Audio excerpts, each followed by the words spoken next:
కాబట్టి ఈ యొక్క రక్షణ తీర్చలేదు ఇలా తప్పించుకుంటాం వీళ్ళగా ఎందుకు ఆలోచించాలి. We don't want to force you. మేము మిమ్మల్ని బాధ్యత పెట్టాలని కూడా లేదు. Certainly want to remind you Hebrews chapter 2 and verse 3. అయితే ఖచ్చితంగా హెబ్రీ రాష్ట్ర జ్ఞాపకం చేయబోతున్నాం. It is for sure that we will not escape if we reject the salvation. ఈ రక్షణ ప్రేమించినట్లయితే మనం ఏ మాత్రం కూడా తప్పించుకోలేము.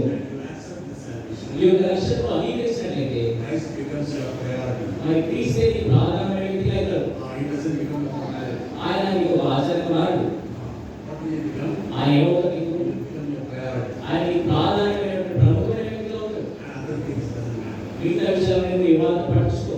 Whatsoever Aaron will communicate full of weaknesses and depending on various other things, and as the Holy Spirit established to our hearts, that we may accept him as our Son. మరి మానవ రీతిలో మేము ఏదైతే చెప్పలేకపోయాము, పరిశుద్ధాత్మ దేవుడు మీకు వివరించి యేసుక్రీస్తును అంగీకరించినట్లు మీకు సహాయపడుతుంది.